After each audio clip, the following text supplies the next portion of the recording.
Rejoignez dès à présent la grande famille des abonnés de votre chaîne Sika TV sur les réseaux sociaux. Sika TV, le vrai visage de l'actualité en Afrique, est en direct et en replay sur YouTube. Abonnez-vous et cliquez sur la cloche de notification pour ne rien rater. Nous sommes également présents sur Facebook et sur Twitter.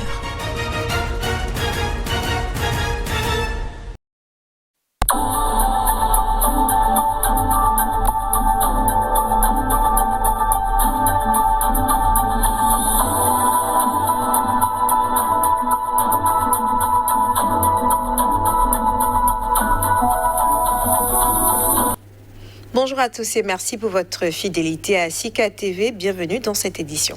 La production globale de coton-fibre a baissé à son plus bas niveau depuis 3 ans en s'élevant à 24,2 millions de tonnes.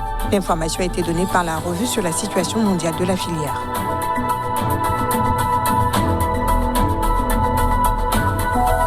Mécontentement croissant autour de la hausse du prix des carburants au Kenya pour le vice-président. La fin de la subvention sur les carburants était une erreur.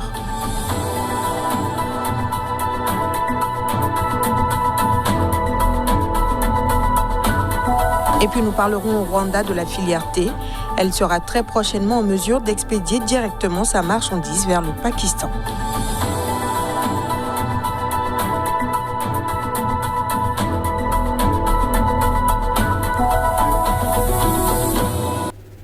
Depuis une décennie, les autorités ivoiriennes ont mis le cap sur la transformation du cacao.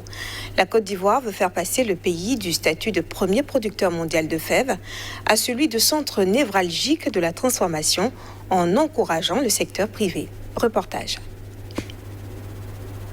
En Côte d'Ivoire, la transformation du cacao a repris des couleurs en août dernier. En effet, d'après les chiffres annoncés par le groupement professionnel des exportateurs de café et de cacao, ce segment a traité 54 000 tonnes de matières premières, soit 8% de plus qu'en juillet et une hausse de 20% par rapport à la même période l'année dernière. Il s'agit du second mois consécutif où l'industrie enregistre une hausse des broyages de cacao. Cette dynamique traduit la reprise de l'activité après l'épisode de perturbation de l'approvisionnement électrique en mai-juin. Globalement, la nation éburnéenne aura transformé au total, jusqu'à la fin août, environ 506 000 tonnes de cacao pour le compte de la campagne 2020-2021, un volume en léger repli comparativement à la saison précédente. Au-delà du segment de la transformation, il faut noter que la commercialisation extérieure de cacao est actuellement en bonne voie. Les arrivées de cacao dans les débouchés d'exportation ont atteint 2,1 millions de tonnes au 12 septembre dernier, contre 2 millions de tonnes un an plus tôt. Rappelons que les autorités ont mis le cap depuis une décennie sur la transformation du cacao. L'objectif affiché est de faire passer le pays du statut de premier producteur mondial de fèves à celui de centre névralgique de la transformation. La production globale de coton-fibre a baissé à son plus bas niveau depuis 3 ans, en s'élevant à 24,2 millions de tonnes. C'est ce qu'indique la revue sur la situation mondiale de la filière, publiée le 14 septembre dernier par le Comité consultatif international du coton. Cette situation s'explique principalement par un recul de la récolte dans 4 des 5 principaux pays fournisseurs de la matière première que sont l'Inde, les USA, le Pakistan et le Brésil. Alors qu'en Inde, le volume a connu un repli de 3% à 6 millions de tonnes. Les 3 dernières nations ont enregistré pour leur part de plus fortes contractions respectivement de 27%, 32% et 22%. La Chine est le seul acteur du top 5 qui a vu son résultat progresser avec 5,91 millions de tonnes en 2020-2021 contre 5,8 millions un an plus tôt. D'après le Comité consultatif international du contrôle, l'empire du milieu a été également la locomotive de la consommation mondiale durant la campagne écoulée. L'amélioration de la situation intérieure de l'industrie du textile-habillement et le regain de la demande mondiale en produits textiles ont permis au pays d'absorber 8,4 millions de tonnes de fibres, soit 33% du stock global. La nation la plus peuplée du globe est suivie par l'Inde, où la consommation a été aussi en hausse de 26% à 5,6 millions de tonnes, ainsi que d'autres utilisateurs majeurs De la fibre comme le Pakistan, le Bangladesh et la Turquie, 7%. Sur le plan des exportations, l'organisation indique un volume historique de 10,4 millions de tonnes, en hausse de 16% d'une année sur l'autre. Cette progression a été essentiellement portée par les USA, leaders avec 3,6 millions de tonnes, soit plus du tiers du commerce mondial. Le second poids lourd des échanges est le Brésil. L'Afrique de l'Ouest vient en troisième position en écoulant 1,32 million de tonnes de coton-fibre, en hausse de 32% d'une année sur l'autre. La fin d'une subvention sur les carburants suscite un mécontentement croissant au Kenya. Le vice-président a estimé jeudi que cette mesure était une erreur dans un pays toujours frappé par la pandémie de Covid-19. La fin mercredi de cette subvention sur l'essence, le diesel et le kérosène, instaurée plus tôt cette année au Kenya pour tempérer le renchérissement du coût de la vie, a provoqué une hausse du carburant à la pompe atteignant jusqu'à 6% dans la capitale Nairobi à 135 shillings, c'est-à-dire 1 euro le litre.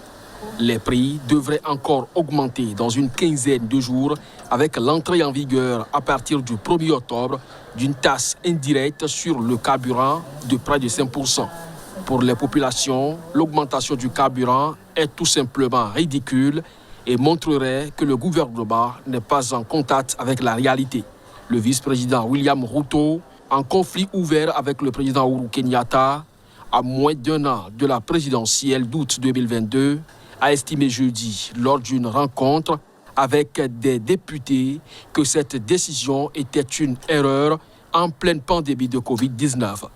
Il a appelé aux fonctionnaires et aux autorités à faire équipe et gérer cette situation qui menace de devenir incontrôlable.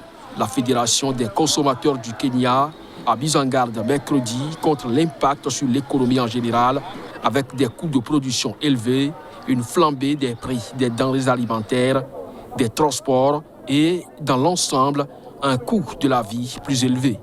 L'économie kenyane a été durement frappée par la pandémie de coronavirus, avec un PIB en recul de moins 0,3% l'année dernière pour la première fois depuis 1992, et 738 000 emplois détruits, touchant notamment l'économie informelle, les petits artisans et commerçants.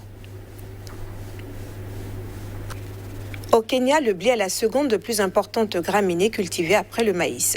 Si sur ces dernières années, la consommation de produits à base de la céréale a affiché une croissance soutenue, le segment de la production n'arrive pas à suivre le rythme. L'exécutif a décidé de donner un coup de pouce pour stimuler la production de blé. Au Kenya, le gouvernement vient d'ordonner aux meuniers de verser un tarif de 3 700 shillings, $34 pour le sac de 90 kg de blé acheté auprès des producteurs. Ce montant, s'il reste en dessous de la demande initiale des acteurs, qui est de 4 000 shillings, est légèrement supérieur au prix actuel proposé par les industriels, 3 600 shillings. Il permettra ainsi aux exploitants non seulement de couvrir leurs coûts de production compris entre 2 000 et 2 500 shillings, mais aussi de dégager un profit plus important. Par ailleurs, ceux-ci pourront écouler sans difficulté leur récolte avec l'obligation faite pour les meuniers d'épuiser l'offre locale en blé avant de postuler pour l'octroi de permis d'importation. Selon l'exécutif, ces mesures devraient susciter un nouvel engouement dans la filière qui pâtit des coûts élevés de l'énergie et du travail, ainsi que de la préférence affichée des transformateurs pour le blé importé. Ce dernier reste en effet moins onéreux que l'équivalent local, avec un prix compris entre 3 100 et 3 500 shillings pour le sac de 90 kg, en dépit des droits de douane de 10% qui frappent les achats réalisés en dehors de la communauté est-africaine. Pour rappel, le Kenya est un importateur net de blé avec 80% de sa demande qui est satisfaite grâce à des achats sur le marché international. Le pays produit en moyenne 300 000 tonnes de la céréale par an contre des besoins de consommation s'élevant à 2,5 millions de tonnes. après le Kenya, le Maroc, où nous continuons à parler de blé. Déjà, cette céréale y est la principale denrée de base, comme dans la plupart des pays d'Afrique du Nord. Alors que le royaume chérifien a connu quelques difficultés ces dernières années avec une faible récolte, l'heure est désormais à l'embellie. Après 2 années consécutives de hausse, les achats de blé par le Maroc sur le marché international seront plus modérés en 2021-2022. Selon le dernier rapport du département américain de l'agriculture, le royaume chérifien devrait en effet importer 4,5 millions de tonnes de la céréale durant la dite campagne qui s'achève en juin prochain. Un chiffre en baisse par rapport aux résultats respectifs de 4,8 millions de tonnes et 5,2 millions de tonnes des saisons 2019-2020 et 2020-2021. Ce recul des achats s'explique principalement par la bonne production du pays en 2021-2022 à la faveur des pluies abondantes qui sont tombées dans la plupart des zones de culture. D'après les estimations finales du gouvernement, le volume de blé s'est établi à 7,5 millions de tonnes, soit la plus forte récolte en 5 ans. Pour l'USDA, les principaux fournisseurs du Maroc resteront la France, l'Ukraine et la Russie pour le blé tendre et le Canada pour le blé dur. Il faut noter que dans le pays, les importations de blé tendre et de blé dur sont soumises à des droits de douane respectifs de 130% et de 170% depuis déjà plus de 3 mois. Pour rappel, le Maroc est 3e consommateur africain de blé derrière l'Égypte et l'Algérie, avec plus de 10 millions de tonnes de céréales par an. Le thé est l'une des principales cultures de rente du Rwanda. Dans ce pays d'Afrique de l'Est, les autorités travaillent depuis quelques années à une amélioration des expéditions de la feuille sur le marché international. Le pays de Paul Kagame pourra bientôt exporter directement son thé vers le Pakistan. Au Rwanda, la filière thé sera très prochainement en mesure d'expédier directement sa marchandise vers le Pakistan, son premier marché. C'est ce qu'a indiqué le haut-commissaire pakistanais à Kigali. Jusqu'ici, la feuille devrait être acheminée vers le centre de vente aux enchères de Mombasa au Kenya avant d'être envoyée vers le pays asiatique via le port de la ville. D'après les autorités, cette facilité commerciale devrait permettre de renforcer les liens commerciaux entre exportateurs rwandais et importateurs pakistanais et de garantir des prix d'écoulement stables au secteur. Interrogé par le quotidien New Times, le directeur général de la compagnie a estimé que les consommateurs pakistanais pourront désormais accéder directement au thé rwandais, réputé pour sa qualité supérieure. Selon les analystes, un contournement du Kenya, principal pivot du commerce de thé dans la région, implique l'établissement de liaisons aériennes pour les vols cargo avec le pays d'Asie du Sud. Dans un tel contexte, certains estiment que le rapport coût-bénéfice devra être effectué pour assurer une viabilité commerciale à long terme du fret aérien alternatif à partir de l'aéroport international de Kigali. En 2019-2020, le Rwanda a exporté environ 32 634 tonnes de thé pour plus de 93 millions de dollars américains. Le Pakistan absorbe à lui seul près de 40% de ses expéditions.